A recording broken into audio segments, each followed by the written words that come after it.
بسم اللہ الرحمن الرحیم۔ سورہ حشر، سورہ نمبر 59، آیات 18، 19 اور 20۔ یا ایہا الذین آمنوا اتقوا اللہ ولتنظر نفس ما قدمت لغد واتقوا اللہ ان اللہ خبیر بما تعملون ولا تکونوا کالذین نسوا اللہ فانساہم انفسہم اولئک هم الفاسقون لا یستوی اصحاب النار واصحاب الجنہ اصحاب الجنۃ هم الفائزون۔ ترجمہ: اے لوگو جو ایمان لائے ہو، اللہ سے ڈرو اور ہر شخص یہ دیکھے کہ اس نے کل کے لیے کیا سامان کیا۔ اللہ سے ڈرتے رہو، اللہ یقیناً تمہارے ان سب اعمال سے باخبر ہے جو تم کرتے ہو۔ ان لوگوں کی طرح نہ ہو جاؤ جو اللہ کو بھول گئے تو اللہ نے انہیں خود اپنا نفس بھلا دیا، یہی لوگ فاسق ہیں۔ دوزخ میں جانے والے اور جنت میں جانے والے کبھی یکساں نہیں ہو سکتے، جنت میں جانے والے ہی اصل میں کامیاب ہیں۔ صدق اللہ العلی العظیم۔ بسم اللہ الرحمن الرحیم۔ الحمدللہ رب العالمین والصلاۃ والسلام علی سید المرسلین۔ سب سے پہلے میں بہت شکر گزار ہوں انٹرنیشنل اقبال سوسائٹی کا کہ ایک نئے موضوع پہ ہمیں موقع دیا مل بیٹھنے کا اور بات چیت کرنے کا۔ اپنی پروسیڈنگز کو آگے بڑھانے سے پہلے میں چاہوں گا کہ ہم اپنے بھائی کاشف سلیم صاحب کے حوالے سے، ان کے والد گرامی کم و بیش ایک ہفتہ پہلے انتقال کر گئے، انا للہ و انا الیہ راجعون۔ اللہ رب العزت ان کے درجات بلند فرمائے، ان کو جنت الفردوس میں اعلیٰ مقام عطا فرمائے اور سب کو صبر جمیل عطا فرمائے۔ ان کے لیے سال ثواب کی دعا کر لیتے ہیں۔ ایک دفعہ سورہ فاتحہ اور سورہ اخلاص 3 دفعہ پڑھ کے اس کے بعد پھر آگے چلتے ہیں۔ اعوذ باللہ من الشیطان الرجیم، بسم اللہ الرحمن الرحیم، مالک یوم الدین، ایاک نعبد و ایاک نستعین، اہدنا الصراط المستقیم، صراط الذین انعمت علیہم غیر المغضوب علیہم۔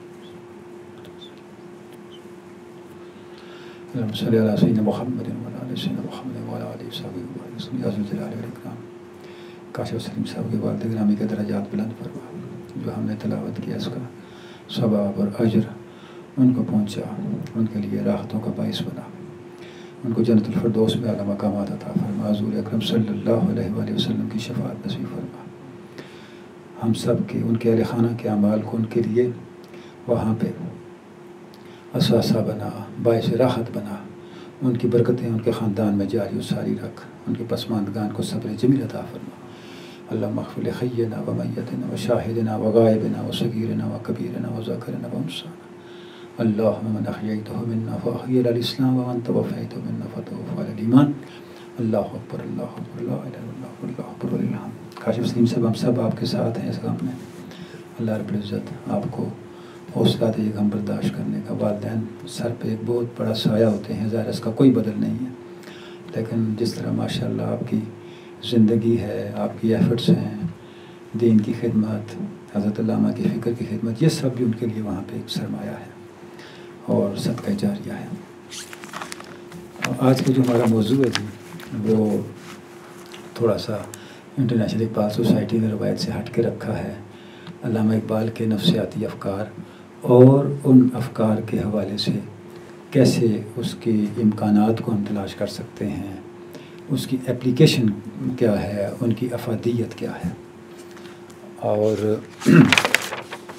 اس لحاظ سے یہ موضوع بہت ہی اہم ہے کہ ہمارے ہاں ہوتا یہ ہے کہ بہت ابتدائی گفتگو میں ہی زندگی کا بہت بڑا حصہ گزر جاتا ہے، اور اس ابتدائی گفتگو کو جس بھی شعبہ زندگی کو ہم دیکھ لیں، خصوصاً جس کا تعلق ہماری انفرادی یا اجتماعی زندگی کی تعمیر کے ساتھ ہے، اس کوشش کو اس درجے تک پہنچانے کی نوبت بہت ہی کم آتی ہے جس کا جہاں پہ جا کے ہماری عملی زندگی اس سے متاثر ہونی شروع ہو۔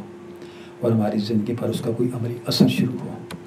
مثلاً اگر ہم دعوت دینی کی بات کر لیں تو ہم بچپن سے لے کے مرنے تک اکثر دینی تعلیمات کے ابتدائی تعارف ہی کو سنتے سنتے سنتے زندگی گزار دیتے ہیں، اور وہ بھی الا ماشاء اللہ یہ بھی خوش نصیبی ہوتی ہے کہ اگر وہ تعارف بھی تنازعوں سے پاک ہو اور تفرقوں سے پاک ہو، ورنہ ہونا تو یہ چاہیے کہ اس سے بات آگے چلے، جو کچھ پڑھ رہے ہیں، جو کچھ سن رہے ہیں، اس کی کوئی اخلاقی جہت بھی ہے، کوئی کرداری جہت بھی ہے، اس کا کوئی تعلق ہماری زندگی کے معاملات کے ساتھ بھی ہے، اور معاملات کے ساتھ ہونے کے بعد پھر ان معاملات کو سنوارنا اور اس میں جس ذات کا ذکر کر رہے ہیں اس کی موجودگی کو محسوس کرنا، کبھی یہ نوبت بھی آئے۔ اور پھر یہ تو بہت نصیبوں کی بات ہے کہ کبھی اس تک بھی جا پہنچیں جس کی بات علامہ نے کی تھی کہ مرد مومن کیا ہوتا ہے اور مرد مومن کس طرح بنتا ہے، یہاں تک تو پہنچنے کی نوبت ہی نہیں آتی۔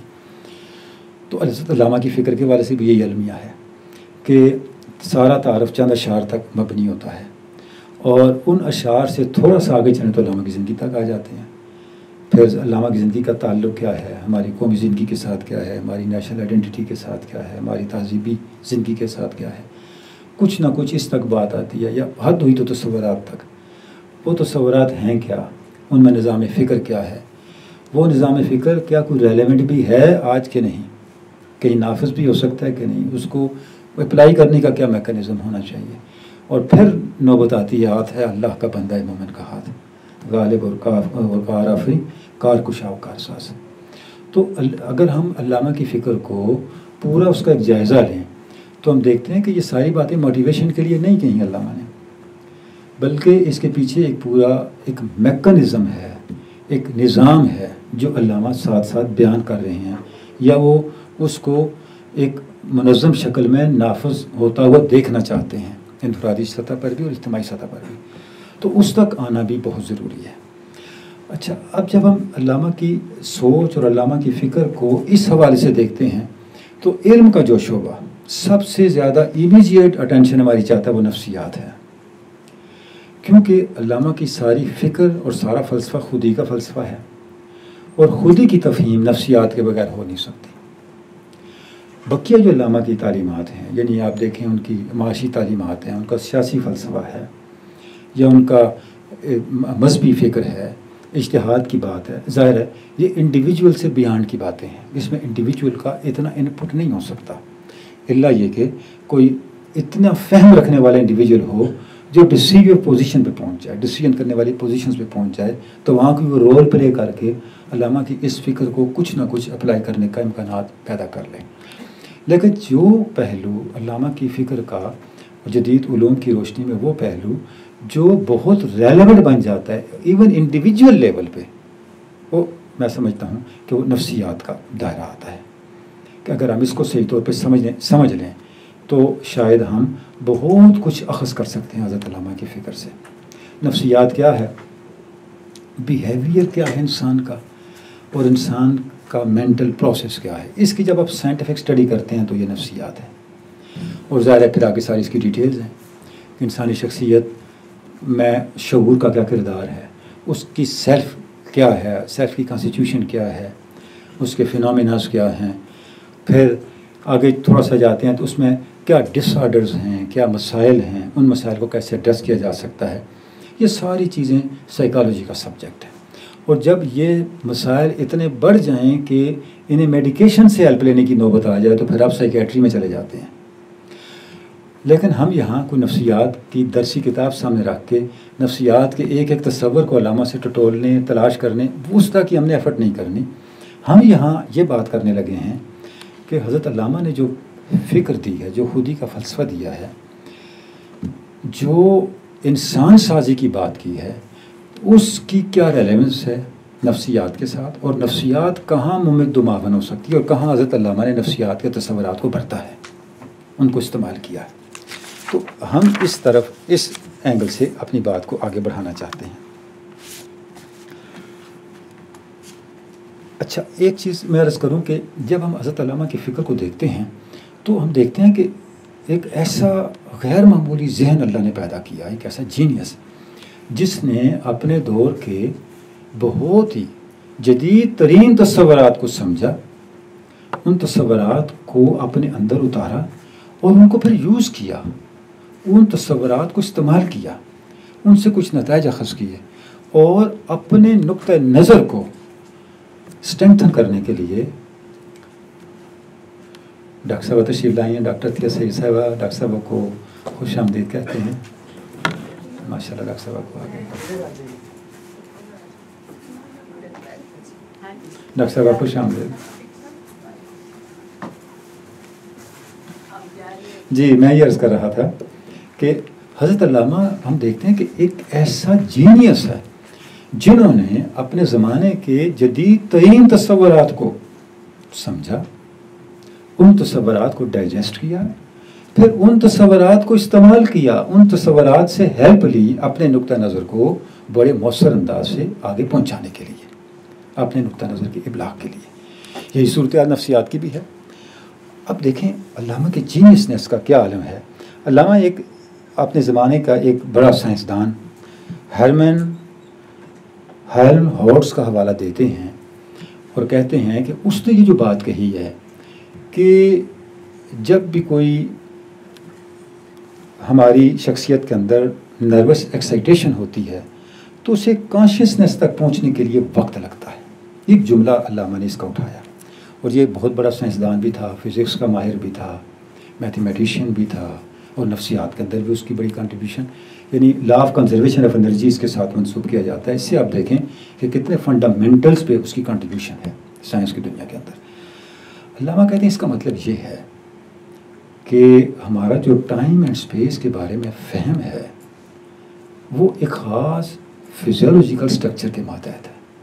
اس لیے تو ٹائم لگتا ہے نا ہمارے شعور کو کسی بھی طرح کی اس طرح کی اسٹیمولیشن کو انڈرسٹینڈ کرنے یا اس کو محسوس کرنے کے لیے۔ اب یہ بات تو یہاں تک، تو اب علامہ ایک قدم آگے جاتے ہیں۔ ہمارے اس کا مطلب یہ ہوا اگر ہمارا موجودہ فزیولوجیکل سٹرکچر ختم ہو جائے لیکن ہماری خود ہی موجود رہے تو ایک نئے فزیولوجیکل سٹرکچر کے اندر، ایک نئے ماحول کے اندر وہ ایک نئے زمین و مکان کو کنسیو کر سکتا ہے، نئے زمین و مکان کا تصور کر سکتا ہے۔ اب اس کا مطلب یہ ہوا کہ برزخ ایک حقیقت ہے، یعنی اگر ہماری خودی اتنی قوی ہو جائے، اتنی طاقتور ہو جائے کہ وہ باقی رہے تو ایک بدلے ہوئے موجودہ جو ہمارا فزیولوجیکل سٹرکچر ہے اس سے نکلنے کے بعد ایک بدلے ہوئے ماحول میں اس کا ایک نیا زمان مکان ہوگا، اس کے لیے ایک نیا تجربہ ہوگا۔ اور گویا آخرت کا مطلب کیا ہوا؟ اب علامہ کہتے ہیں اس کا مطلب یہ ہوا آخرت ہماری ذات سے باہر کوئی ایونٹ نہیں ہے بلکہ ہماری اپنی ذات کی گہرائیوں میں ہماری خودی کی تکمیل کا ایک مرحلہ ہے جہاں ہم ایک نئے شعور کے ساتھ ایک نئے زمان مکان کے اندر حقیقت مطلقہ کی غربتوں کے کچھ نئے تجربات سے گزرتے ہیں۔ تو یہ جو ایک فکری خلاقی ہے علامہ کی، یہ ایک بلیسنگ ہے ہمارے لیے جو ہمیں اپنی ذات کے جو ان ایکسپلورڈ جزیرے ہیں ان تک پہنچنے میں علامہ کی فکر جو ہے وہ ہمیں ہیلپ آؤٹ کرتی ہے۔ تو جب ہم نفسیات کی بات کرتے ہیں تو سب سے پہلے یہ تھوڑا سا میں نے ریفرنس اس لیے دیا کہ ہم یہ دیکھیں کہ اپنے زمانے کے جدید ترین افکار کو علامہ نے نقالی کے طور پہ نہیں بلکہ انتقادی اور خلاقی انداز سے اپنے زمانے کے جدید ترین افکار کو سمجھا اور پھر ان کو استعمال کیا، ان کو بیان کیا۔ سب سے پہلی بات جہاں پہ ہم دیکھتے ہیں کہ نفسیات ریلیونٹ بنتی ہے وہ خودی کا تصور ہے۔ علامہ جب خودی کا تصور دیتے ہیں تو بنیاد اس پہ رکھتے ہیں، اور یہ بات علامہ کی تھاٹ کے اندر ایک مسلسل ایک جس کو کہتے ہیں فکری تسلسل کے طور پہ نظر آتی ہے۔ اسرار خودی میں بھی علامہ نے پورا ایک ٹائٹل قائم کیا، درمان ہے کہ اصل نظام عالم از خودی است، اور خود علامہ نے اس کا ترجمہ کیا ہوا ہے دی ego is the root of all existence. علامہ یہ کہتے ہیں کہ کائنات کی جو سب سے مرکزی حقیقت ہے وہ خودی ہے، وہ ایک پرسنالٹی ہے، وہ ایک انا ہے۔ وہ جو خود یہ مطلق ہے، جو کائنات کی مرکزی حیثیت ہے، اس کے جو الٹیمیٹ پرسنالٹی ہے، اس کے جو اعلیٰ ترین اوصاف ہو سکتے تھے ان کو قرآن مجید نے کس طرح بیان کیا ہے۔ علامہ آپ قرآن مجید کی سورہ حشر کی آیت لے کے آتے ہیں، هو الذی لا الہ الا هو المالک والقدوس والسلام والمؤمن والمہیمن العزیز والجبار المتکبر، پوری آیت علامہ کوٹ کرتے ہیں۔ اس کے مقابلے میں ہماری خودی بھی ہے، جس کی کچھ صفات قرآن مجید نے بیان کی ہیں، یہ کفور ہے، یہ قتور ہے، یہ ضعیف ہے، یہ جہول ہے، یہ ظلوم ہے، یہ ساری قرآن مجید کی اصطلاحات ہیں، عجول ہے، یہ ساری کمزوریاں ہیں۔ اس کے باوجود، ان ساری کمزوریوں کے باوجود اس میں ایک امکان موجود ہے احسن التقویم تک پہنچنے کا، وہ امکان موجود ہے، اس تک پہنچنا ہے خودی نے۔ اور اس تک کیسے پہنچ سکتی ہے انسانی خودی؟ علامہ کہہ رہے ہیں اس تک پہنچتی ہے جب ایک سرٹن موڈ آف لائف اختیار کر لیتی ہے، یعنی ایک خاص انداز فکر اور ایک خاص انداز عمل انسان کو ان اوصاف خصیصہ سے یا ان کمزوریوں سے نکال کے احسن التقویم تک لے آتا ہے، تاکہ وہ نائب خداوند کے منصب سے بہروار ہوتا ہے۔ اب یہ جو سارے اوصاف ہیں، ان تک پہنچنا ہے انسان نے، تو ان تک پہنچنے کے لیے کرنا کیا ہے؟ علامہ کہہ رہے ہیں ان تک اس ساری کمزوری سے نکلنے کے لیے اس نے ایک خاص by adapting a certain mode of life and bringing it into contact with this ultimate source of life. ظاہر الٹیمیٹ سورس آف لائف ذات خداوند، یعنی قرب حق تک پہنچنے کا وہ اہل ہو جائے اپنی کمزوریوں سے نکل کے۔ اور ظاہر ہے یہ ساری کی ساری کمزوریاں کوئی سرمایہ کی کمزوری نہیں ہے، کوئی زمانی مکانی قرب و بعد کی کمزوری نہیں ہے، یہ کوئی پہلوانی کی کمزوری نہیں، یہ کمزوری انفسی کمزوری ہے، یہ نفساتی کمزوریاں ہیں۔ یہی وجہ ہے یہ نفساتی کمزوریاں اتنا بڑا آکٹوپس بن جاتی ہیں۔ اب اگر ذات خداوند کا انکار کرنے والے بڑے بڑے لوگوں کا تجزیہ کریں تو آپ ایک نتیجے پہ ضرور پہنچیں گے کہ انکار خداوند کے اسباب میں سے اکثر اسباب صرف نفسیاتی ہیں، یعنی جو انسان کی افتاد طبع اور افتاد عقل ہے وہ اس کو روک لیتی ہے ذات خداوند کے اقرار سے۔ تو یہ جو کمزوریاں ہیں ان سے اس طرح سے نکل سکتے ہیں۔ اچھا، اب یہ سارا جو معاملہ ہے اس کو ایڈریس کرنے کے لیے علامہ کہتے ہیں میں نے خودی کی اصطلاح وضع کی، اور مجھے پتہ ہے کہ خودی کی اصطلاح کوئی محمود اصطلاح نہیں ہے، یہ قابل تعریف لفظ نہیں ہے ہماری روایت کے اندر۔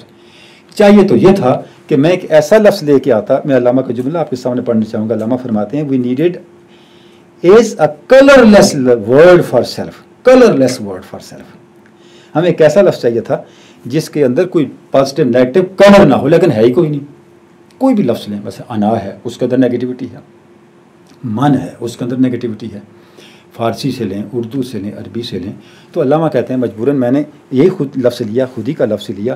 اس کی وجہ یہ ہے کہ اس کے علاوہ میرے پاس کوئی لفظ اویلیبل نہیں تھا جس لفظ کو لے کے میں آگے اپنے معنی کا ابلاغ کر سکوں۔ انانیت کا لفظ، نفس کا لفظ، شخص کا لفظ، انا کا لفظ، من کا لفظ، یہ جتنے الفاظ ہیں ان سب الفاظ میں کوئی نہ کوئی نیگیٹیوٹی تو ایگزسٹ کرتی ہے۔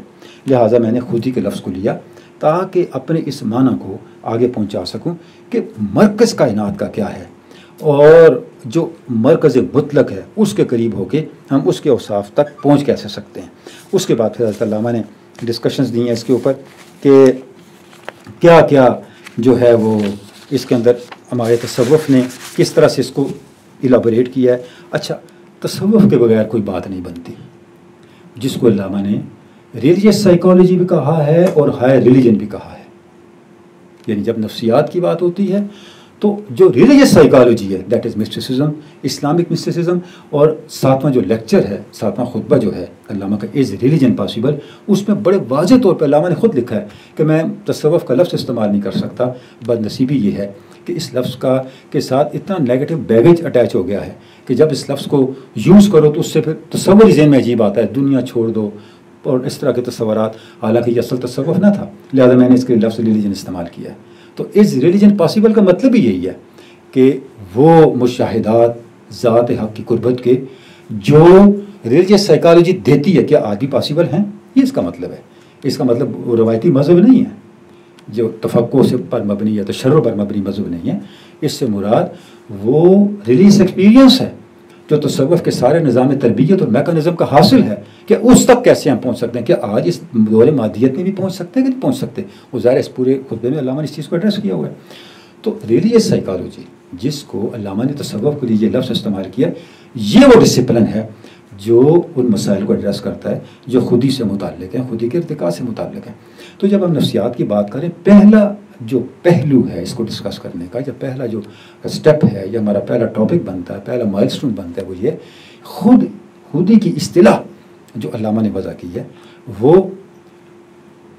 جو جدید سائیکالوجی ہے یا ہماری ریلیجیس سائیکالوجی، ہائر ریلیجن ہے، اس کی ڈیمانڈز کو سامنے رکھتے ہوئے انسانی ذات کے ارتقاء کو ممکن بنانے کے لیے، انسانی ذات کے ارتقاء اور تکمیل کے لیے، اپنی فکر کے ابلاغ کے لیے انہوں نے اس اصطلاح کو وضع کیا، پہلی بات۔ دوسری بات، جب انہوں نے خودی کو الیبوریٹ کیا ہے خصوصاً ریکنسٹرکشن کے اندر، تو جن علوم سے مدد لی ہے ان میں 3 علوم سر فہرست ہیں، کیونکہ علامہ بات یہاں سے شروع کرتے ہیں کہ انسانی شعور جب بھی مشاہدہ شروع کرتا ہے، یا مادے کے اندر کرتا ہے، یا زندگی کے اندر، یا شعور کے اندر، 3 ڈومینز بنتے ہیں اس کے مشاہدے کے۔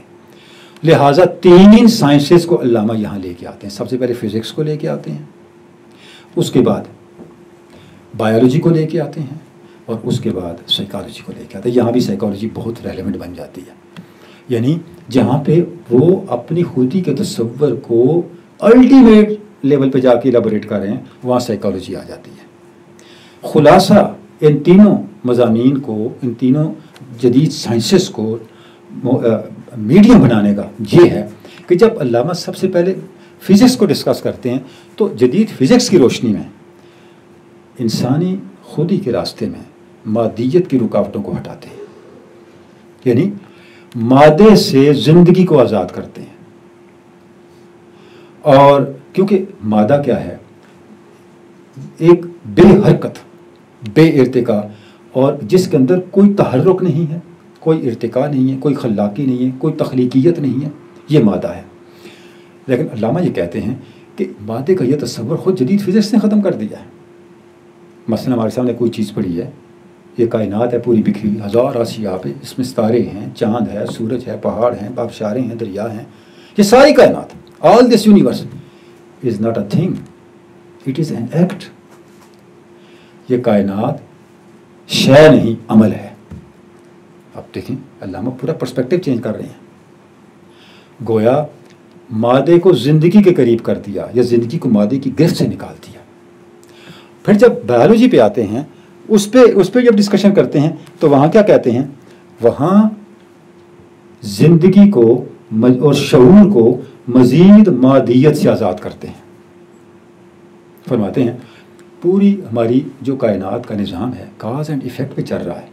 زندگی ایک ایسی چیز ہے جو کاز سے آزاد ہے، وہ کاز کی پابند نہیں ہے۔ زندگی کی توضیح و تشریح اب کاز اور ایفیکٹ کے ساتھ نہیں کر سکتے۔ when we rise to the level of life and mind, the concept of cause fails, and we stand in need of concept of a different order of thought. اب دیکھیں بتدریج ہمیں اٹھاتے چلے جا رہے ہیں۔ این بدن بجان ما انباز نیست، مشت خاک مان اے پرواز نیست۔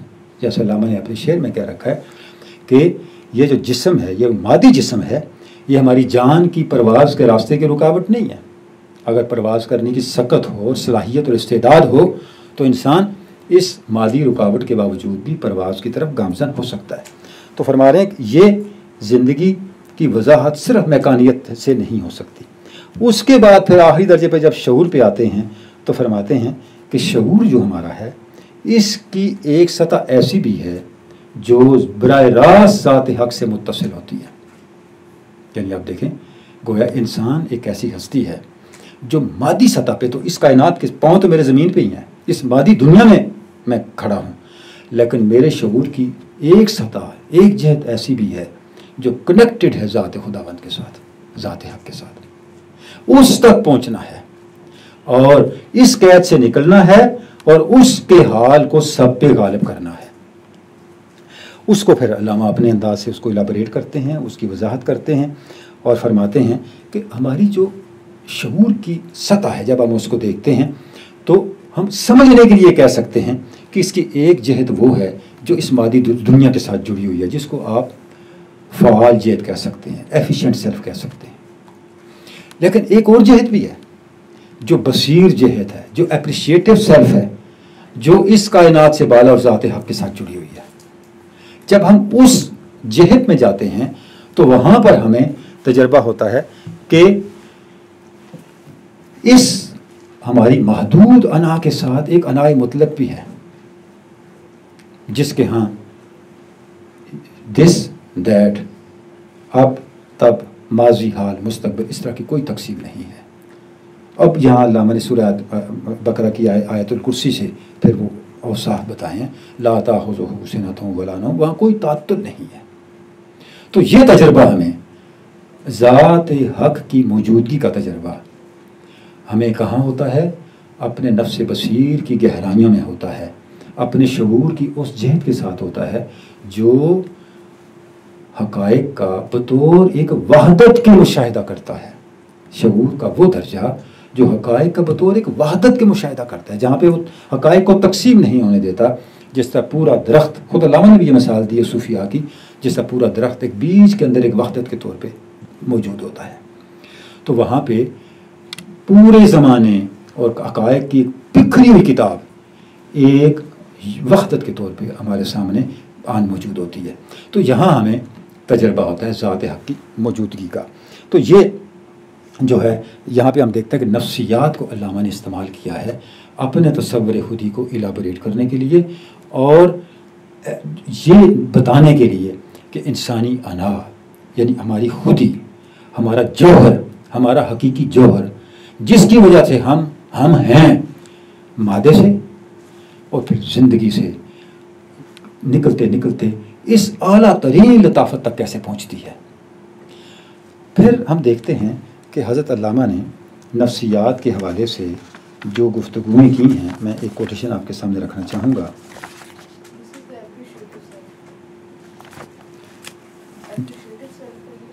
جی یعنی اپریشیٹو سیلف تو ہماری ذات کا وہ حصہ ہے، ہمارے شعور کا وہ حصہ ہے جو چیزوں کو بطور ایک وحدت کے دیکھتا ہے۔ جی اپریشیٹو سیلف ہے، بالکل نفس بصیر اس کو آپ کہہ سکتے ہیں۔ اور جو ایفیشینٹ سیلف ہے یہ چیزوں کو ان پارٹس کر کے دیکھتا ہے، اور یہ ہماری ضرورت بھی ہے، ورنہ زندگی کا نظام ہی نہ چلے۔ یعنی ہر شعور کی دونوں سطحوں کی فنکشننگ، ہر فنکشننگ کی خوبی اپنی جگہ پہ اور خامی اپنی جگہ پہ۔ خوبی کی وجہ سے نظام چل رہا ہے اور خامی کا ازالہ شعور کی دوسری سطح کرتی ہے۔ اچھا، اب جب نفسیات، جدید نفسیات پہ آتے ہیں تو اس پہ علامہ نے جو بات ارشاد فرمائی ہے وہ فرما رہے ہیں کہ آج کی جدید نفسیات کو بھی مزید پرپسفل بننے کے لیے، انسانیت کے لیے فائدہ مند بننے کے لیے اور اپنی منزل کو حاصل کرنے کے لیے رجوع کرنا ہوگا ہائر ریلیجن کی طرف۔ ہماری ریکنسٹرکشن سے میں آپ کے سامنے کوٹیشن رکھوں گا۔ To prove that the science of psychology can have a real significance for the life of mankind if it develops an independent method calculated to discover a new technique better suited to the temper of our times through religious psychology۔ کے ساتھ میں خطبہ ہے جی۔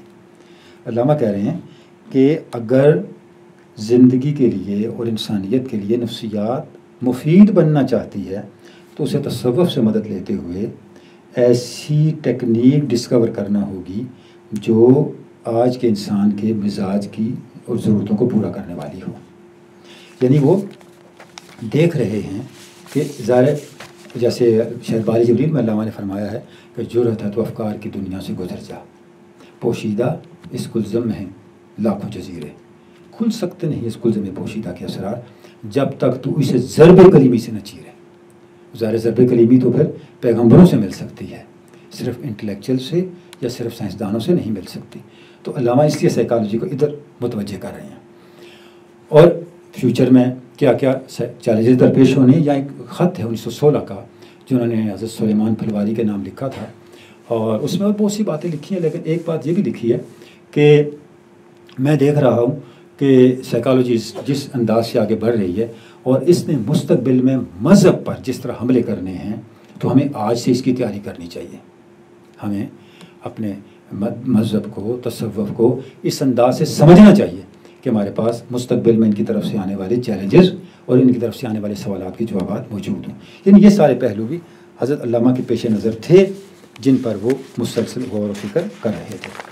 تو یہ 3 پہلو ہمارے سامنے آتے ہیں جناب، جن سے ہمیں یہ پتہ چلتا ہے کہ علامہ کی نظر نفسیات کے نظریات پر بھی ہے، اور وہ کس طرح نفسیات کے نظریات کو اپنی فکر کی تشریح کے لیے استعمال کر رہے ہیں، اور کس طرح جو کمزوریاں ہیں نفسیات کی ان کو دور کرنے کے والے سے وہ اپنی فکر آگے دے رہے ہیں. اس کے بعد ہم دیکھتے ہیں جب ہم اس مرحلے پہ آتے ہیں کہ انسانی خودی کے ارتقاء کے حوالے سے کیا اہمیت ہے نفسیات کی، اور کس طرح سے یہ ہیلپ کر سکتی ہے جو تصوف کا میکانزم ہے یا تصوف کا میتھڈ ہے اس کو انڈرسٹینڈ کرنے کے لیے اور اس کو مزید ایلابوریٹ کرنے کے لیے.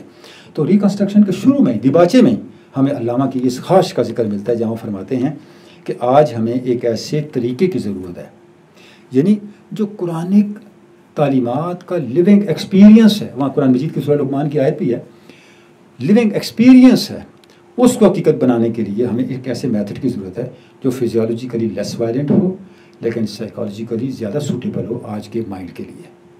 تو کیونکہ ماضی میں تو صوفیاء کے یہاں آپ دیکھیں کہ ان کے طریقے اتنی مشقتوں والے ہیں، اتنے مجاہدوں والے ہیں اور اتنی ریاستوں والے ہیں کہ اب تو ان ریاستوں کا اور ان مجاہدوں کا تصور ہی کیا جا سکتا ہے. لیکن اس کے مقابل ہمارے لیے ایک پلس پوائنٹ اور ایک بلیسنگ یہ ہے کہ انسانی عقل نے بڑی ترقی کر لی ہے. یعنی مولانا روم نے بھی ایک پورا ایک مثنوی شریف کے اندر ایک پورا ایک باب قائم کیا اس بات پہ کہ آپ صلی اللہ علیہ وسلم نے سیدنا علی مرتضیٰ کو فرمایا، علی جو چیز لوگ مجاہدوں سے اور شپیداریوں سے حاصل کرتے ہیں تو اسے عقل سے حاصل کر. پھر تجھے اللہ نے وہ استعداد دی ہے کہ تو اسے عقل سے حاصل کر لے، فہم سے حاصل کر لے. گویا علامہ یہ فرما رہے ہیں کہ اب جو انسانی علوم کی ترقی ہے، یہ ترقی ہمیں ہمارے مجاہدات کا جو سفر تھا اس کو کمپنسیٹ کرنے میں ہیلپ کر سکتی ہے، بشرطے کہ ہمارے پاس کوئی ایسی ٹیکنیک موجود ہو.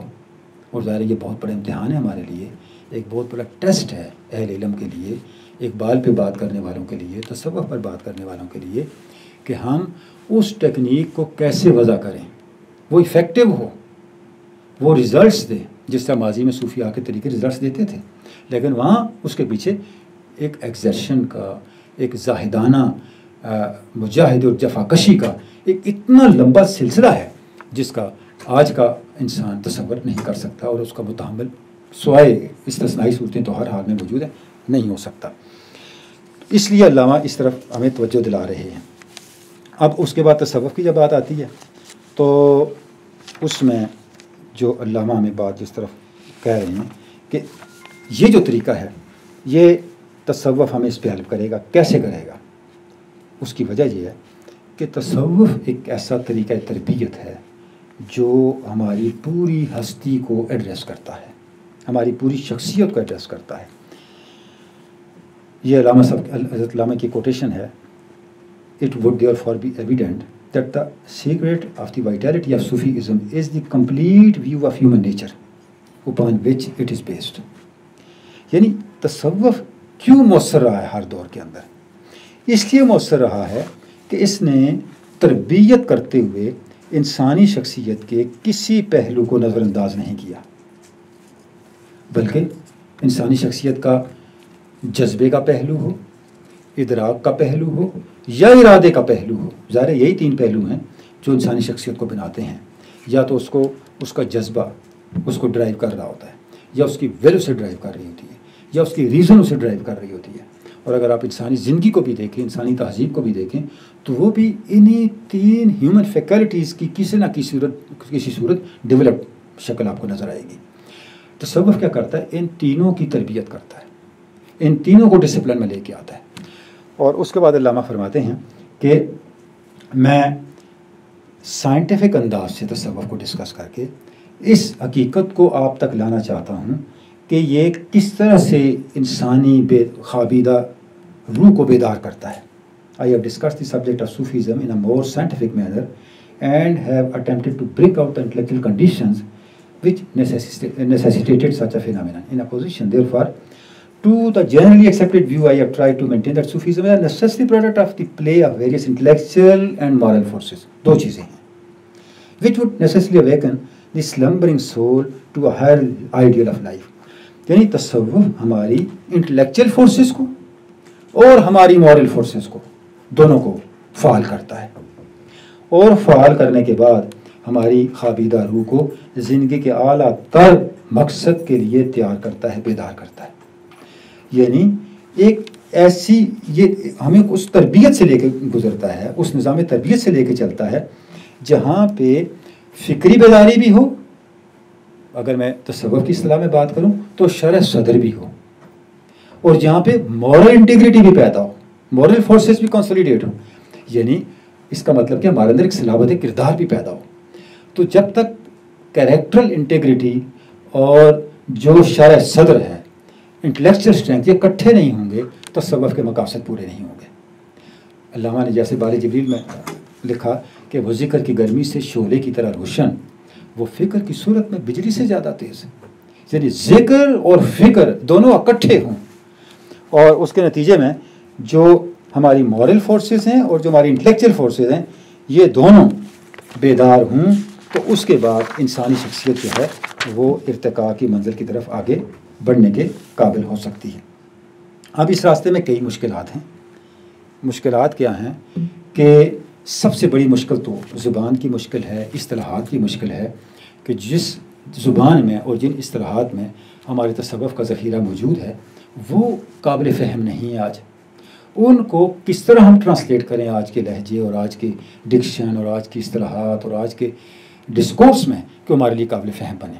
اور اس کی ایک مثال خود حضرت علامہ نے 7ویں خطبے میں دی ہوئی ہے، جہاں انہوں نے حضرت مجدد عرفانی کا ایک لیٹر کوٹ کیا ہے، اور ساتھ یہ لکھا ہے کہ شاید اس لیٹر کے کانٹینٹ ہم کما کو نہ سمجھ سکیں، لیکن میں ایک نقطے کو آپ تک پہنچانے کے لیے لیٹر کوٹ کر رہا ہوں، اس سے نہ سمجھ سکیں کہ جو اصطلاحات یہاں استعمال ہو رہی ہیں وہ اصطلاحات آج ہمارے لیے مانوس نہیں ہیں. مثلا نفس کی قسمیں جو 7 ہیں وہ کیا ہیں، اور کیوں نفس کی مختلف قسموں کو، یعنی انسانی خودی کے مختلف فیزز کو مختلف نام دیے گئے، ان کے پیچھے کیا لاجک ہے، اور ان کی آج کی جو ہماری انڈرسٹینڈنگ ہے اس کے والے سے کیا اس کی معنویت ہو سکتی ہے. نفس امارہ کیا ہے، نفس لوامہ کیا ہے، نفس ملہمہ کیا ہے، نفس مطمئنہ کیا ہے، نفس راضیہ کیا ہے، نفس مرضیہ کیا ہے. یہ کیا صورتیں ہیں، اس کی کیا انٹرپریٹیشن ہو سکتی ہے. یہ لطائف ستہ ہیں جن پہ صوفیاء بہت زور دیتے ہیں. یہ کیا ہیں، کس طرح سے ان کو ہم انڈرسٹینڈ کریں، کیا ان کی اہمیت ہے، ان کو ایکٹیویٹ کرنے میں، ان کو پیوریفائی کرنے میں کیا ہماری ذات میں تبدیلیاں آتی ہیں. اب اس طرح کی 20 چیزیں ہیں تصوف کی جن کو ہم نہیں سمجھ پاتے. جو لوگ جو کلاسیکل لٹریچر ہے تصوف کا اس کے اندر پراپر ٹرین نہ ہوں، جو صرف آج کی سائنسز کو، آج کی سائیکولوجیکل اور بیہیویئرل سائنسز سے آشنا ہے، وہ ظاہر ان کی معنویت سے کما حق وہ آشنا نہیں ہو سکتے. تو کیسے ہم ان چیزوں کو سمجھیں اور ان کو اڈاپٹ کریں، یہ ایک بہت بڑا چیلنج ہے. تو جب تک اس چیلنج سے نہیں گزرتے پھر ہم اس پورے کے پورے ذخیرے سے کما حق فائدہ بھی نہیں اٹھا سکتے. جب ہم ان سے تصوف کے طریقہ کار کو اختیار کرتے ہیں تو اس کے بعد جو عمل شروع ہوتا ہے ہماری ذات کے اندر وہ ہماری اندر ایک ٹرانسفارمیشن کا عمل ہے، ایک تبدیلی کا عمل ہے. اور وہ تبدیلی جیسے پہلے میں نے عرض کیا، علامہ نے جو لکھا ہے، ہماری پوری ذات چونکہ تصوف کے پیش نظر ہے، لہٰذا پوری ذات کو جب ہم تصوف ٹارگٹ کرتا ہے تو ٹرانسفارم کرتا ہے ہماری انڈرسٹینڈنگ کو بھی اور ہماری ول کو بھی، ہمارے ارادے کو بھی. ان دونوں کو ٹرانسفارم کرتا ہے.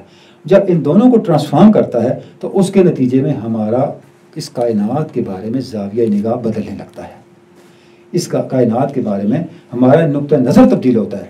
Sufi holds that mere transformation of will or understanding will not bring peace. We should bring about the transformation of both. علامہ کہہ رہے ہیں کہ جب تک ہماری شخصیت کے اندر ہمارا ارادہ اور ہماری فہم ان دونوں میں تبدیلی نہیں ہوگی اس وقت تک ہماری ذات نہیں بدلے گی. یعنی ایک مکمل تبدیلی کی بات یہاں پہ ہو رہی ہے. اچھا، اب یہ مکمل تبدیلی کا آغاز کہاں سے ہوگا؟ علامہ فرما رہے ہیں کہ اس کا آغاز ہوگا ہمارے خیال سے. یعنی خیال جب تک پیوریفائی نہیں ہوگا اس وقت تک یہ سفر آگے نہیں چلے گا. حضرت جنید بغدادی سے کسی نے پوچھا تصوف کیا ہوتا ہے تو آپ نے فرمایا تصوف صرف تصحیح خیال ہے، اپنے خیال کو ٹھیک کر لینے کا نام ہے. اب یہ خیال کیسے ٹھیک ہوگا؟ یہاں ریکنسٹرکشن کی میں ایک کوٹیشن آپ کے سامنے رکھتا ہوں جس میں علامہ فرماتے ہیں کہ practical student of religious psychology, پھر تصوف کی بات آ گئی، has a similar purification in view. یعنی جس طرح ایک سائنس کا اسٹوڈنٹ کسی تصور کے بارے میں تحقیق کرتے ہوئے اپنے نقطہ نظر کو پیوریفائی کرتا ہے اور حقیقت تک پہنچنے کے لیے، ایک سائنٹیفک ٹروتھ تک پہنچنے کے لیے جتنی رکاوٹیں ان کو دور کرتا ہے، یہی کچھ تصوف کا طالب علم بھی کرتا ہے. His sense of objectivity is as keen as that of scientists in his own sphere of objectivity. اس کی objectivity کا فرق ہے بس. اس کی objectivity material ہے، اس کی objectivity spiritual ہے. He passes from experience to experience, not as a mere spectator, but as a critical sifter of experience, who, by the rules of a particular technique suited to his sphere of inquiry, endeavors to eliminate all subjective elements, psychological or physiological, in the content of his experience, with a view finally to reach what is absolutely objective. اب کیا کرتا ہے جی تصوف کا طالب علم؟ علامہ کہہ رہے ہیں کہ وہ جس نظام تربیت سے گزر رہا ہے، جسے انہوں نے اب پیکولر ٹیکنیک کہا ہے، جس نظام تربیت سے گزر رہا ہے، اس سے گزرتے ہوئے اپنے اس روحانی تجربے سے اپنے نفسی میلانات کو فلٹر کرتا رہتا ہے. اپنے جو ذاتی نفسی خواہشات ہیں، نفسی میلانات ہیں، پسند ناپسند ہے، اس کو نکالتا رہتا ہے، اس کو پیوریفائی کرتا رہتا ہے تاکہ وہ حقیقت تک پہنچ جائے. This final experience is the revelation of a new life process, original, essential and spontaneous. اب یہاں پہنچ کے اسے جو حقیقی زندگی کا تجربہ ہے اس تک وہ پہنچتا ہے. The eternal secret of the ego is that the moment he reaches this final revelation, he recognizes it as the ultimate root of his being without the slightest hesitation. یعنی جب وہ اس سطح پہ پہنچتا ہے تو پھر اسے کوئی شک نہیں رہتا کہ اس کی بنیاد اس تعلق پر ہے، اس کی بقا جو ذات حق کے ساتھ ہے. یہ جو ہے تصوف کا طریقہ تربیت، جس میں پیوریفیکیشن آف تھاٹ کے لیے سارا وہ طریقہ تربیت وضع کیا گیا ہے، اور پیوریفیکیشن آف تھاٹ کے ذریعے ایک تبدیلی کا عمل انسان کے اندر آتا ہے، شعور کے اندر تبدیلی کا عمل آتا ہے، خیال کے اندر تبدیلی کا عمل آتا ہے، جسے علامہ نے معراج کہا ہے. معراج کی انٹرپریٹیشن بھی علامہ نے یہی کی ہے. چیست معراج انقلاب اندر شعور، از شعور آستین کے گوئی نزد دور، چیست معراج انقلاب اندر شعور. یعنی معراج اسی چیز کا نام ہے کہ انسان بتدریج اپنے شعور کو ہر طرح کے نقص سے پاک کر کے اس سطح پہ لے آئے جہاں پہ اس کے اندر کوئی بشری خامی کی ملاوٹ باقی نہ ہو، اور اسے جیسے علامہ نے لفظ استعمال کیا without any hesitation, without any hesitation اسے زندگی کا جو اصل سا چشمہ ہے اس کے ساتھ قربت کا تجربہ ہو جائے. اور اگر قرآن مجید کے الفاظ میں کہیں تو ایسے لگتا ہے جب علامہ یہ لفظ لکھ رہے تھے، یہ جملہ لکھ رہے تھے، تو ان کے سامنے قرآن مجید کی یہ آیہ مبارکہ تھی، وَاعْبُدْ رَبَّكَ حَتَّىٰ يَأْتِيَكَ الْيَقِينُ. تو اللہ کی عبادت اس وقت تک کر جب تک تجھے یقین میسر آ جائے. یقین تک پہنچنا تو نے، اس وقت تک اللہ کے ذکر کو، اللہ کی بندگی کو اور اللہ کی قرب کی تلاش کو تم نے نہیں چھوڑنا، اس سے پیچھے نہیں ہٹنا. اور اس آیہ مبارکہ کو اگر آپ دیکھیں تو آپ دیکھیں یہ شروع کہاں سے ہو رہی ہے. اِنَّا كَفَيْنَاكَ الْمُسْتَهْزِئِينَ الَّذِينَ يَجْعَلُونَ مَعَ اللَّهِ إِلَٰهًا آخَرَ فَسَوْفَ يَعْلَمُونَ إِنَّكَ يَضِيقُ صَدْرُكَ بِمَا يَقُولُونَ فَسَبِّحْ بِاسْمِ رَبِّكَ العظیم وَاعْبُدْ رَبَّكَ حَتَّىٰ يَأْتِيَكَ الْيَقِينُ. اے میرے رسول، آپ کی دعوت حق کے مقابل یہ لوگ جو کچھ آپ کے ساتھ کرتے ہیں، جو استہزاء کرتے ہیں، جو آپ کے لیے رکاوٹیں کھڑی کرتے ہیں، ان سب کے لیے ہم کافی ہیں. آپ ان پہ توجہ نہ کریں، ان سے اعراض کیجیے، ان کو نظر انداز کیجیے. آپ اپنے مشن پہ توجہ رکھیں، اور جس نے آپ کو یہ مشن سونپا ہے اس پہ توجہ رکھیں تاکہ آپ یقین پہ جا پہنچیں. اس کا مطلب یہ ہوا کہ یہ جو قرب حق کا تجربہ ہے یہ صرف ایک دینی، مذہبی یا روحانی حقیقت نہیں ہے، یہ زندگی کی زندہ حقیقت ہے. اس تجربے کی ڈائریکٹ ریلیونس ہے ہماری زندگی کے ڈے ٹو ڈے معاملات کے ساتھ، ہماری زندگی کے شب و روز کے معاملات کے ساتھ اس کی ایک ریلیونس ہے. یعنی اگر انسانی خودی کے ارتقاء کے اندر ذات حق کی قربت کا تجربہ ڈلیور نہ کرے، ان پٹ نہ دے ہمارے ڈے ٹو ڈے افیئر کی اپروچ کے اندر، تو پھر تو یہ سارے کا سارا سفر ہی رائے گاں چلا گیا. یعنی یہ چھوٹی سی زندگی ملی ہے، ابھی زندگی میں ایک ہی کام ہو سکتا ہے، دو تین چیزیں تو نہیں پالی جا سکتی. اللہ رب العزت نے فرمایا کہ ہم نے کسی انسان کے سینے میں دو دل نہیں بنائے، دل ایک ہی ہے. تو ایک دل میں ایک ہی چیز شروع سے آخر تک پالی جا سکتی ہے نا. یعنی دنیا کے معاملات کے لیے ایک الگ دل پالے رکھیں اور خدا کی تلاش اور خدا کو سنبھالنے کے لیے ایک الگ دل ہو, یہ پاسبل نہیں ہے. قرب حق کا تجربہ, ریلیجس ایکسپیرینس, یہ صرف ریلیجس حقیقت نہیں ہے. علامہ جہاں تک ہمیں لے جانا چاہتے ہیں, جیسے انہوں نے خودی کی بات کی, لکھا کہ میرے نزدیک خودی کیا ہے؟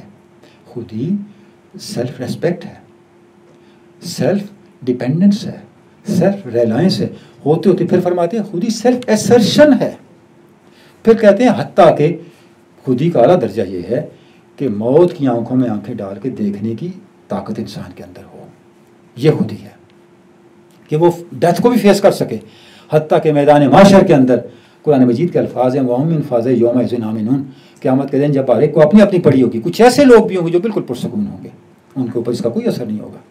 یعنی یہ قیامت کی جو اتنی افراتفری اور ایک ہیبت کا منظر ہوگا, وہ کیسے لوگ ہوں گے جن کو وہ ہیبت متاثر ہی نہیں کر سکے گی. قرآن مجید کی آیت ہے. اور علامہ نے ریکنسٹرکشن میں لکھا ہے کہ خود ہی جب انسان کی کامل ہو تو پھر اس کا یہ حال ہوتا ہے کہ برستی گولیوں میں وہ اس طرح نماز پڑھ رہا ہوتا ہے جس طرح وہ اپنے گھر کے اندر بیٹھا ہوا ہو.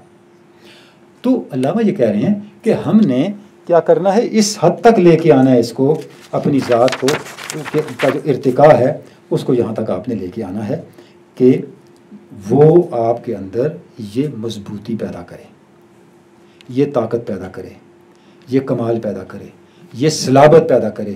در رہے یک سخت چون الماس زیں, جو علامہ, اچھا اس کی وضاحت بھی علامہ نے خود ایک جگہ کی ہے کہ جب میں یہ کہتا ہوں کہ اپنی خودی کو ڈائمنڈ کی طرح سخت کر لو, تو اس کا مطلب کوئی جمود نہیں ہے. اس کا مطلب وہ کردار کی مضبوطی ہے کہ جہاں پہ آپ کے اندر اتنی طاقت تو ہو کہ مخالف فیکٹرز کے ہوتے ہوئے بھی آپ ان کو ریزسٹ کر سکیں اور ہر طرح کے کمپرومائز سے بچ سکیں, ہر طرح کے کمپرومائز سے نکل سکیں. اچھا, اب یہ جو راستہ ہے, یہ راستہ اب اس کے لیے جو علامہ نے لفظ پیکولیئر ٹیکنیک کا استعمال کیا یا میکانزم کا استعمال کیا, یا یہ کہا کہ جدید سائیکالوجی کو بھی میکانزم ڈیولپ کرنا ہوگا, یا یہ کہا کہ ہمیں ایک ایسا راستہ چاہیے, ایک ایسا میتھڈ چاہیے جو فزیولوجیکلی لیس انٹینسو ہو, لیس وائلنٹ ہو, لیکن سائیکالوجیکلی وہ زیادہ سوٹیبل ہو, تو وہ راستہ ہے کیا؟ اب وہ علامہ کہتے ہیں کہ وہ ایک ایٹیچیوڈ آف مائنڈ ہے. آپ نے ایک ایٹیچیوڈ آف مائنڈ ڈیولپ کرنا ہے. وہ ایٹیچیوڈ آف مائنڈ کیسے ہوگا؟ اس کے لیے علامہ نے ایک لفظ استعمال کیا, پریئر. اچھا, اب پریئر کے بہت معنی کیے گئے. پریئر کا معنی عبادت بھی کیا گیا, پریئر کا معنی نماز بھی کیا گیا, پریئر کا معنی دعا بھی کیا گیا. لیکن اگر آپ علامہ کی پوری فکر کو اور تصوف کے پورے نظام کو سامنے رکھیں تو پریئر یہاں پریئر کے لیے جو سب سے میری طالب علمانہ گزارشات ہیں, سب سے جو سوٹیبل لفظ ہے وہ ذکر ہے. وجہ یہ ہے کہ ایٹیچیوڈ آف مائنڈ ایک مسلسل چیز ہے, ایک مستقل چیز ہے. ایٹیچیوڈ آف مائنڈ ایسی چیز نہیں ہے کبھی ہو کبھی نہ ہو. ہر عبادت وقتی ہے سوائے ذکر کے. آپ نماز پڑھ رہے ہیں, تھوڑی دیر کے لیے نماز میں ہیں. آپ دعا کر رہے ہیں, ابھی ہم نے آغاز دعا سے کیا تھا, ایصال ثواب کی, ابھی ہم نے دعا ختم کر دی. کوئی بھی نیک عمل ہو, قرب حق کو پانے کا کوئی بھی عمل ہو, اس کا ایک دورانیہ ہے سوائے ذکر کے. ذکر ایک ایسا عمل ہے اس کا کوئی دورانیہ نہیں ہے. ابھی شروع میں سورہ حشر کی آیات تلاوت ہوئی تقریب سے پہلے, جس کا ترجمہ بھی ہم نے سنا کہ جن لوگوں نے اللہ کو بلا دیا, اللہ نے ان کو ان کا اپنا آپ بلا دیا. تصور کریں, یاد رکھنا اور بلانا ایک مستقل عمل ہے. تو ایٹیٹیوڈ آف مائنڈ جو ہے, اگر اس کے لیے علامہ پریئر کا لفظ استعمال کر رہے ہیں تو اس کے لیے سب سے موزوں لفظ جو ہم انڈرسٹینڈ کر سکتے ہیں علامہ کے اس بیان کو کہ قرب حق کے تجربے کے لیے انسانی انا کو موجودہ سطح سے اٹھنا ہوگا, اپنے موجودہ روٹین سے, اس زمان و مکان کے پیرائے میں جس کا ہم عادی ہیں, اس سے اٹھنا ہوگا.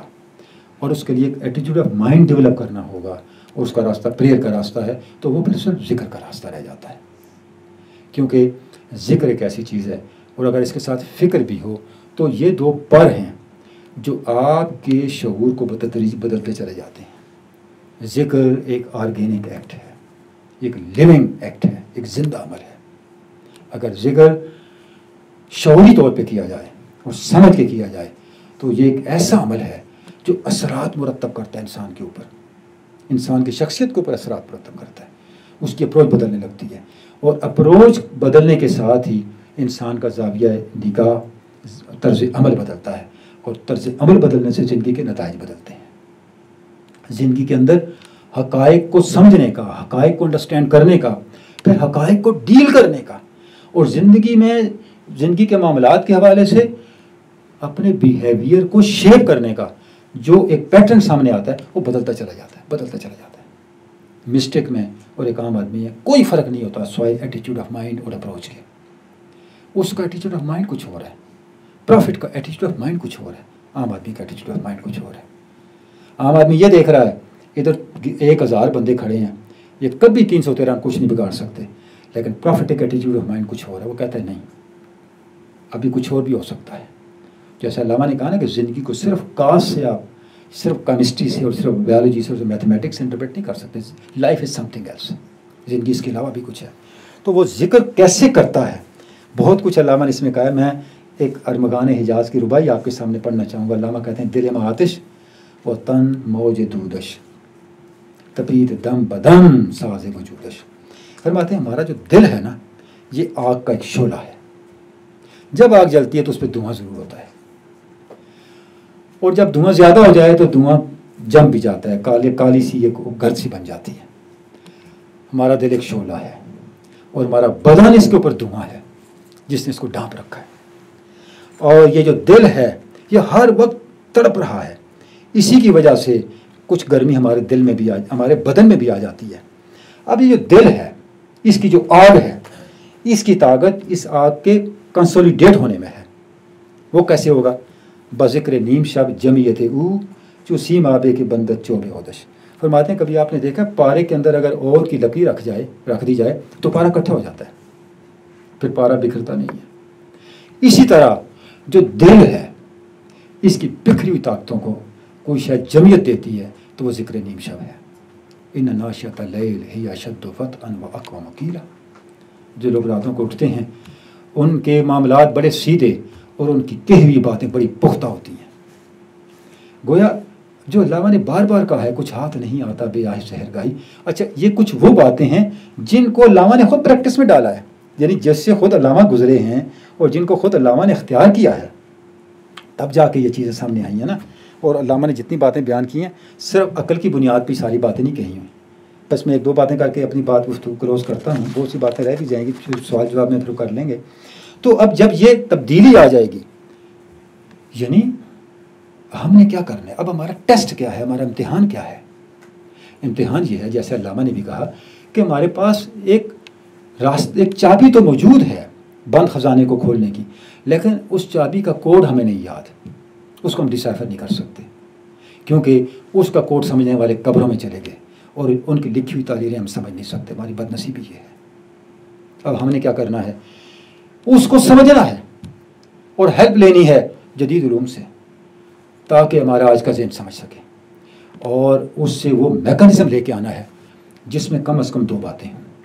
ایک یہ کہ وہ mechanism continuous analysis of data سے کنفرم ہوتا ہو، اس کے ریزلٹس اتھینٹیکیٹ ہوتے ہیں کنٹینیوس انالیسس آف ڈیٹا سے. اور سیکنڈلی وہ ریپلیکیٹ ہو سکتا ہو، صرف میرا ایکسپیرینس نہ ہو، صرف آپ کا ایکسپیرینس نہ ہو.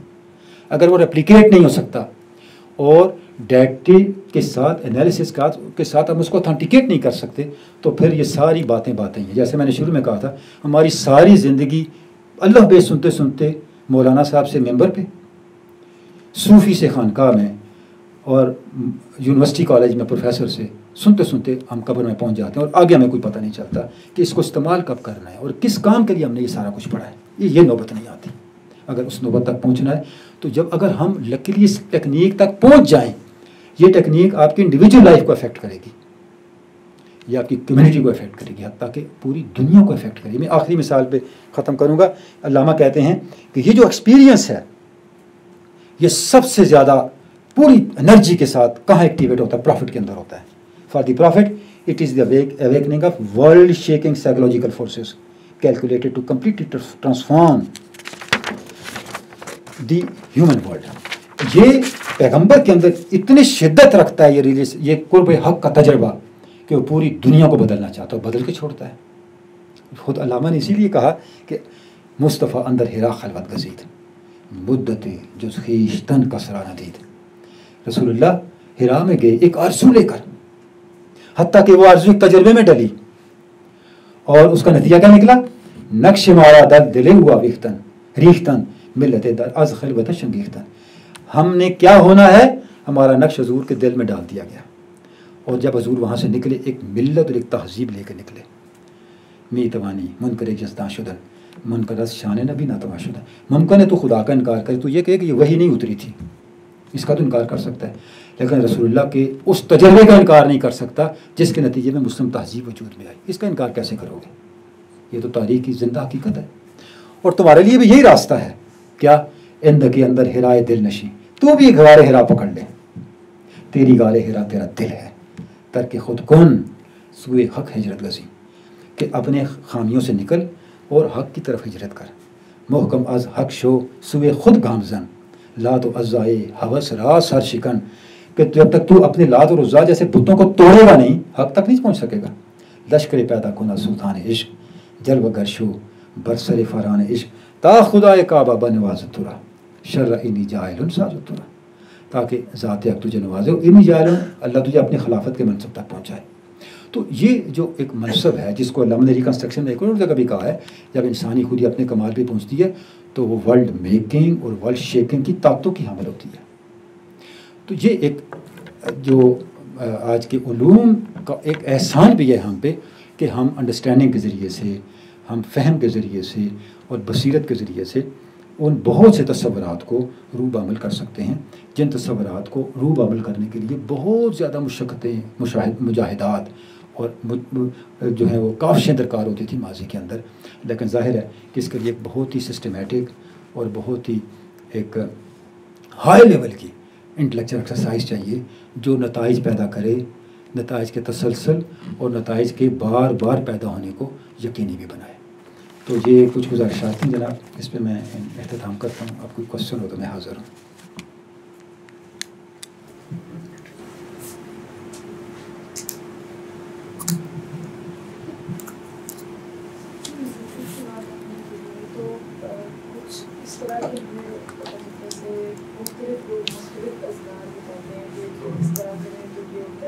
ایسے پڑھیں اتنا پڑھیں، ذکر کی تعداد بھی ہوتی ہے کہ اس کی بھی ایک اہمیت ہوتی ہے نا کہ کوئی چیز آپ اتنی دفعہ پڑھیں تو اس کا ایک ڈفرینٹ اثر ہوتا ہے. تو جو دوسروں کے بتائے گئے اذکار ہیں کیا وہ ہمیں کرنے چاہیے؟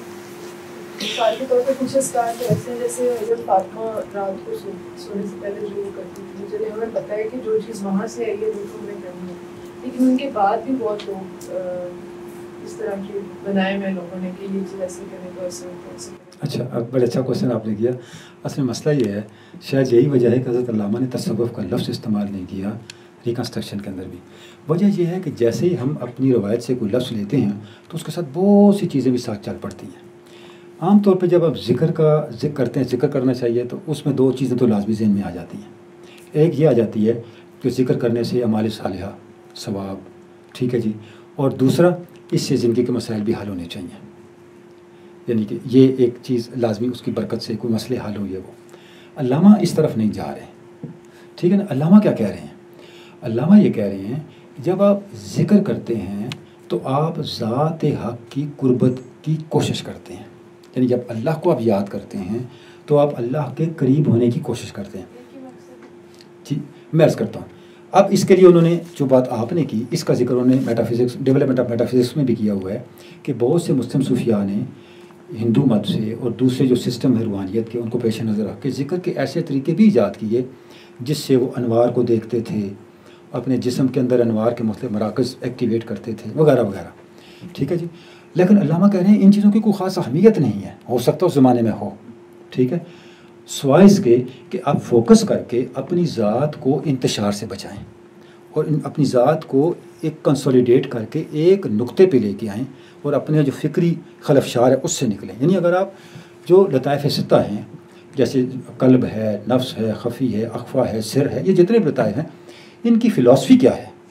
ان کی فلاسفی یہ ہے کہ انسانی شعور کے ڈسپرس ہونے کے جتنے امکانات ہو سکتے ہیں ان دروازوں کو بند کیا جائے اور انسانی شعور پوری کلیت کے ساتھ ذات حق کی طرف متوجہ ہو. اصل مقصد یہ ہے. جس وقت آپ پوری کلیت کے ساتھ ذات حق کی طرف متوجہ ہو جاتے ہیں پھر یہ چیزیں رہتی ہی نہیں آپ کے پیش نظر، جس چیز کا ابھی ہم ذکر کر رہے ہیں پھر یہ پیش نظر نہیں رہتی. پھر کیا ہوتا ہے، پھر آپ کی زندگی کا ہر معاملہ آپ کے لیے بریک تھرو ہوتا ہے. دیکھیں ریکنسٹرکشن میں علامہ نے فرمایا کوئی عمل فار پلیئر اور پین نہیں ہوتا. کوئی عمل دکھ دینے کے لیے یا سکھ اور راحت دینے کے لیے نہیں ہوتا. اس کا دو مقصد ہوتے ہیں، یا تو وہ اپنی خودی کو بناتا ہے یا تباہ کرتا ہے. یعنی جب ہم کوئی عمل کر رہے ہوتے ہیں یا تو ہماری خودی کی تعمیر کرتا ہے یا ہماری خودی کے اندر کمزوریاں پیدا کرتا ہے. ہمیں اس عمل کی طرف جانا ہے. خیر وہ عمل ہے جو ہماری خودی کو مضبوط کرے، ہماری خودی کی تعمیر کرے. خودی کی تعمیر ہوگی ذات حق کی قربت کی وجہ سے، کیونکہ جب تک ایک آئیڈیل سیلف کے اوصاف آپ کے اندر ریفلیکٹ نہیں ہوں گے تو آپ کے تو کمال کا گلدستہ نہیں کھلے گا. جب آپ اس طرف جائیں گے تو اب یہ نیچے والے معاملات جو ہیں یہ کیا ہوتا ہے، یہ پھر آپ کا میڈیم بن جاتے ہیں اس طرف بڑھنے کے لیے. کیسے؟ جتنے بھی مسائل ہیں زندگی کے، جن کے لیے ہم اوراد پڑھتے ہیں، ورد پڑھتے ہیں اور جعلی صوفیوں کے کتھے بھی چڑھ جاتے ہیں، ان کے بھی شکار ہو جاتے ہیں اور زندگیاں ساری ضائع ہو جاتی ہیں، وہ پورا پیکج کیا ہے؟ وہ صرف 5 چیزیں ہیں. وَلَنَبْلُوَنَّكُمْ بِشَيْءٍ مِّنَ الْخَوْفِ وَالْجُوعِ وَنَقْصٍ مِّنَ الْأَمْوَالِ وَالْأَنفُسِ وَالثَّمَرَاتِ. 5 چیزیں. اب زندگی کی پوری پیدا ہونے سے مرنے تک ہر مشکل کو اٹھا کے دیکھ لیں، اسی کیٹیگری میں آتی ہے. وَبَشِّرِ الصَّابِرِينَ. جب ان میں سے آپ کی کوئی آزمائش آتی ہے، کامیاب وہ ہیں جو اس میں لڑکھڑاتے نہیں ہیں. الَّذِينَ إِذَا أَصَابَتْهُم مُّصِيبَةٌ قَالُوا إِنَّا لِلَّهِ وَإِنَّا إِلَيْهِ رَاجِعُونَ. إِنَّا لِلَّهِ وَإِنَّا إِلَيْهِ رَاجِعُونَ ہے کیا؟ إِنَّا لِلَّهِ وَإِنَّا إِلَيْهِ رَاجِعُونَ کا مطلب ہے آپ اللہ کے قریب ہیں. بس اس آیت کا سادہ سا معنی یہ ہے، میں اللہ سے دور نہیں ہوں، میں بھی اللہ کا، یہ سب کچھ اللہ کا ہے. مسئلہ کیا ہے؟ اس کی مرضی رکھے، اس کی مرضی لے. جب آپ یہاں آ جاتے ہیں، قرآن مجید کہتا ہے اولئک علیہم صلوات من ربہم واولئک هم المہتدون. 2 سرٹیفکیٹ اللہ نے دی ہیں. نمبر 1 یہ وہ لوگ ہیں جو گائیڈڈ ہیں، یہ رائٹ ٹریک پہ ہیں. اس کو کہتے ہیں شرح صدر، جو ہم بار بار بات علامہ کر رہے ہیں. پیوریفیکیشن آف تھاٹ، یہ وہ لوگ ہیں جن کی تھاٹ پیوریفائڈ ہے، جو کہ ان کی تھاٹ پیوریفائڈ ہے، لہٰذا یہ اللہ کی رحمت میں علیہم صلوات من ربہم، ان پہ اللہ کی رحمت ہے. تو اصل بات تو یہ ہے، آپ زندگی کے دیکھیں جب آپ ذات حق کے ساتھ ہیں، ہاؤ اٹ از پاسبل آپ یہ سوچ سکتے ہیں کہ آپ کی زندگی میں آنے والا کوئی بھی مسئلہ جو ہے ذات حق کے علاوہ کسی اور طرف سے آ رہا ہے؟ کیسے سوچ سکتے ہیں؟ جب ذات حق کی طرف سے آ رہا ہے، وہ آیا اس لیے ہے. عقدہ کشا ہے یہ خار صحرا، کم کل گرائے برہ نہ پائی. تمہیں راستے میں کانٹے نظر آ رہے ہیں نا، اور تم یہ سوچتے ہو تم ننگے پاؤں ہو، تم اس راستے پہ چلنے کا کہہ دیے گئے. بھئی یہ کانٹے تمہاری گرہ کھولنے کے لیے ہیں، تمہارے ننگے پاؤں کو زخمی کرنے کے لیے نہیں ہیں. تو پھر انسان کی اپروچ تبدیل ہو جاتی ہے آٹومیٹکلی. اور بڑے مسٹیکس کی، بڑے لوگوں کی، صحابہ کرام کی، پیغمبروں کی اپروچ دیکھیں تو اس میں آپ کو یہ چیزیں بڑی فنکشن کرتی نظر آئیں گی. تو ذکر کیا ہے؟ ذکر بنیادی طور پہ انسانی شعور کو قرب حق میں رہنے کی عادت ڈالنا ہے. انسانی شعور ذات حق سے غیبت میں نہ ہو، ایبسنس میں نہ ہو، ذات حق کی قربت میں ہو، اور کسی بھی طور اور کسی بھی لمحے وہ ذات حق سے دور نہ ہو. جب یہ حال ہو جائے تو یہ this is not a fiction, this is not a reverie, this is not a fantasy, this is a reality. یہ پھر خود اپنا اثر دکھاتا ہے. اور جب بلب جلتا ہے تو روشنی خود بہت ہو جاتی ہے، بتانے کی ضرورت نہیں ہوتی، اب روشنی آ گئی ہے. ٹھیک ہے نا جی. وہ کسی مسٹیک سے پوچھا نا کہ مجھے جب حق کی معرفت ہوگی کیسے پتہ چلے گا، تو انہوں نے بڑا عجیب جواب. انہوں نے کہا جب بچہ جوان ہوتا ہے نا، اسے خود پتہ ہوتا ہے میں جوان ہو گیا، کوئی آ کے اسے دروازہ کھٹکھٹا کے نہیں تب تم جوان ہو گئے ہو. تو یہ جو تجربہ ہے قرب حق کا، یہ ایک لیونگ ایکسپیرینس ہے، لیونگ ایکسپیرینس. تو اس لیے دیباچی میں علامہ یہ کہہ رہے ہیں اس لیونگ ایکسپیرینس تک ہم نے پہنچنا ہے. لیکن انفارچونیٹلی جو ہمارے کلاسیکل مسٹکس کی ٹیکنیکس ہیں، وہ ٹیکنیکس چونکہ ہمارے لیے ڈسائفر کرنا پاسبل نہیں ہے، تو یہی ہمارا ٹیسٹ ہے کہ ہم اس منزل تک کیسے پہنچیں.